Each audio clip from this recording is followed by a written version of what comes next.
Hey everyone, welcome back to my channel. You might be wondering where I'm taking this video from. Well, it's in a hotel room in Chicago because I was eager to come back to my hotel and express my relief that I'm halfway through my MBA.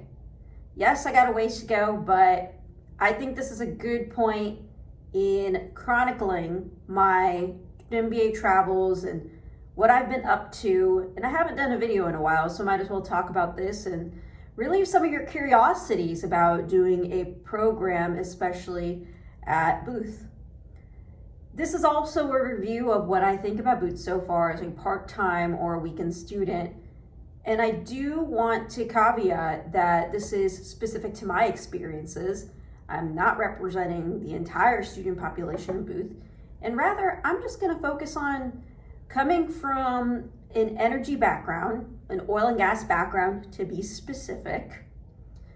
How do I perceive the Booth MBA program? Before we get to the content, please be sure to like this video. Subscribe so you can get more content in oil and gas and professional development topics.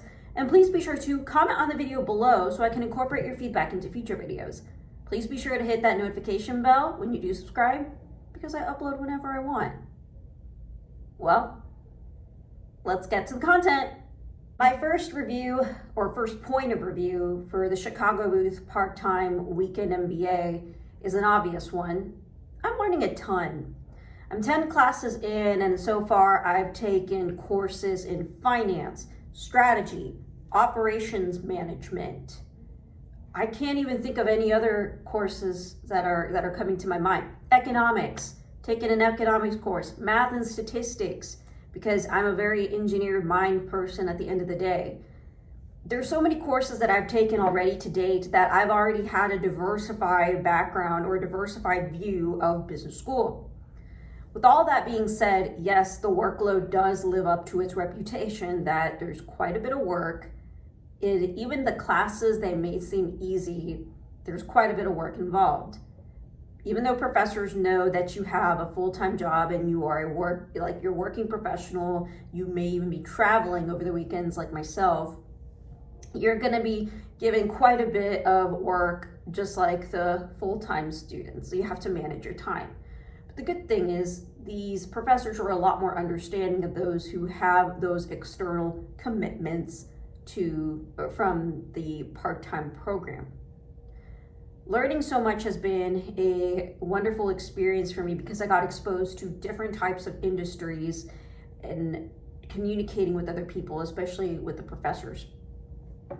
I do get asked this question: if you're going to stick to oil and gas, then why in the world are you doing the Booth MBA?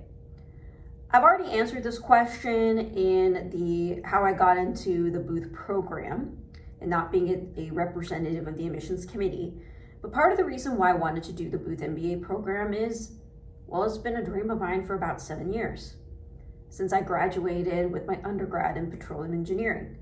But aside from that, I wanted to do the traditional MBA program, and I wanted to get a different kind of exposure to business, have a traditional foundation of business, and see if I can apply those different perspectives or those diverse perspectives in oil and gas. That's why I really did it. I understand that there are energy MBA programs that are out there. My husband's doing an energy MBA program. I have nothing against that. But for me, my personal preference is doing the traditional MBA. And with the rigor and the reputation that Booth has in terms of rigor, I knew that I would learn as much as possible. And I definitely lived up to that expectation. Now, I wrote a list, so I'm going to look to the side. The second review that I have for the Booth program is you get to meet so many people. If you look at the US World News in terms of part-time MBA rankings, and you look at the number of admits that Booth has per year, yes, it's a combination of full-time and part-time students, but notice that there's a large amount, and there's quite a few people in the student population that you get to meet. I have yet to meet. However, I've been able to meet quite a bit of people from a various amounts of industries, and I've had the privilege to having those interactions with fellow Boothies. I'm learning different perspectives from different people. I've learned, I've been able to put myself in other people's shoes that do not have as much exposure to oil and gas. And that's actually taught me how to strengthen my arguments or strengthen my stance in supporting the oil and gas industry, or heck, love the oil and gas industry. I will say this though. In my cohort, we had about 60 people that launched in the spring of 2022. We've all spread apart since then. And I'm currently trying to arrange a get together and doing a welfare check, halfway point in how's everyone doing in their program. There are some programs out there that focus a lot on the camaraderie and specific cohort group that you have. Like my husband, for example, they do a lot of activities together as a cohort. And because of Booth's flexibility in what kind of courses you can take to fulfill certain requirements and the amount of electives that you can take, which is half the MBA program, there is a likelihood that you can spread out and you can lose touch of your cohort. That's one of the things that I've noticed. So that's why you have to take an extra effort in order to maintain those contacts. And if that's okay with you, then so be it. The other thing I will say is that as someone who comes in and out of Chicago for only 1 to 2 days at a time, it can be a little bit hard to network. I'll give you an example of my schedule. I leave on Friday afternoon. I get to Chicago Friday night. I attend classes in the morning and the afternoon in Chicago. If I'm lucky, and if there is a 6 p.m. flight that connects to go to Midland, I take that 6 p.m. flight, so I leave immediately on Saturday evening. And then I take another flight to get back to Midland. So all in all, it's a little bit difficult, and that leaves me a lunch hour to network with other people. Fortunately, there are networking opportunities, in-person networking opportunities during the lunch period in that experience. But now that I've been staying the Saturday night at Booth, or Saturday night in Chicago, because they don't have the 6 p.m. flights anymore, I have been able to have the opportunity to go to those after-school events, or after-class events. I will say though that a lot of the events that are catered towards evening and weekend students are a lot more convenient for those that are local to Chicago.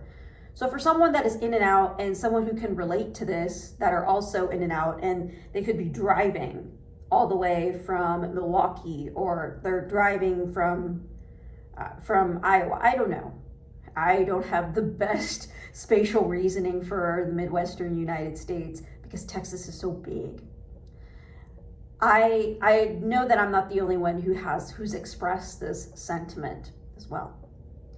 But with all of that being said, what you give to the program, what you invest in the program, especially if you value relationships, is what you're going to get out of it.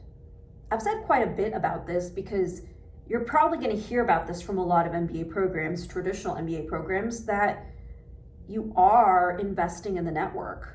You are getting a network out of this program, regardless of what MBA program you go into. I take that back. It's not just the traditional MBA program. But it just gave me some perspective to think about how exactly am I going to invest my time into maintaining those contacts. I mean, technology is a great thing. We have Slack channels for everything. But I will say that you do have to invest a little bit of time. And with schoolwork, with your personal life, with work, with traveling, squeezing in that networking, it's going to take some reevaluation of priorities.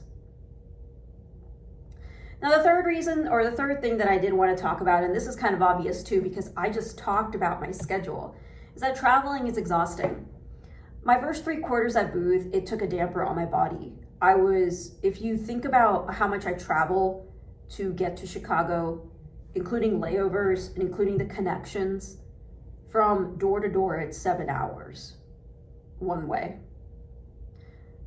But that just shows you how much of a dream that I have, no matter how crazy it may seem, of how much I wanted to attend this program. At the end of our spring quarter, or this quarter, at the end of my classes, the professor reminded us that the level of rigor or the level of material that is presented to us in some of these classes cannot be found in other programs. And I'm not saying that gives me a sense of pride of, oh, I think I'm better than everyone else, but it reminded me of my why, of why I was doing this program. I gained a lot of weight from 9 months of traveling, because it does put a damper on your body. And there's a lot of mental exhaustion associated with the traveling. And I know I'm not the only one who feels this way. So I've actually decided to take some quarters remote. And I would be remiss if I don't take my own advice that it's okay to take a break. It's okay to take some classes that could fulfill your requirements, and they could be a little bit easier. You don't always have to challenge yourself. And there was it was also funny because I would argue with my husband of, I want to take 3 classes. I want to challenge myself and take 3 classes. But with my traveling and with work and with fitness and with school itself, I don't think I can take more than 2. Even 2 can be quite a bit of a workload with everything that I'm squeezing in. So yes, I laid out the dirty, or the bad, or not even the bad news, but just the dirty laundry about what traveling entails and what has happened to me. Some of the adjustments I've made are realizing what my non-negotiables are. I work out before I get to class, so I have some endorphins before I get to class. I make sure I get plenty of sleep the night before. I'm not doing my homework at the last minute. I have a rest day when I come back from traveling and make sure I don't do anything school related after when I traveled or after when I took my classes. I make sure that I'm taking care of myself along the way and giving myself those welfare checks throughout the week in terms of how I can survive the week and prepare for my next trek to Chicago. With all that being said, yeah, traveling is a huge part of my life, but I also know it's temporary. When I walk across that stage to get that degree, I know it will be all worth it. And that's everything that I wanted to talk about. Yeah, there's parts of the program where it's non-unique to other parts of the program. There's some classes that will satisfy you. There's some classes that will disappoint you or that you don't think you can get much out of. But I'm going to rely on y'all to look at professor reviews should you apply to the program, and look at the course searches or the course search tool. I've really enjoyed my experience at Booth. I've had some high points, I've had some low points, mentally, physically, and emotionally. And I do have some videos if you ever feel that you're in that type of state, in how you can keep moving and how you can keep going and what you can do to manage stress. It's not just related to work and school, but this is life in general. And feel free to reach out to me if you have any other questions or if you want to know about the Booth experience. But again, I'm just speaking from my personal experience, in which my biggest takeaways is that I have learned a ton. I have met a lot of people. It's made me focus a lot more on quality networking as opposed to quantity networking, because you will meet a lot of people. And be mindful of the travel as well as the workload, and focus on what your non-negotiables are in terms of protecting your mental health, in terms of protecting your physical health as well. Well, that's everything that I wanted to share with you all. I hope you guys have a wonderful, however long it will take me to make the next video. But with that being said, please be sure to like this video, subscribe so you can get more content in oil and gas and professional development topics, and please be sure to comment on the video below, because I do read each one of your comments and I try to respond as quickly as possible. That being said, thank you so much, and I'll see you in the next video.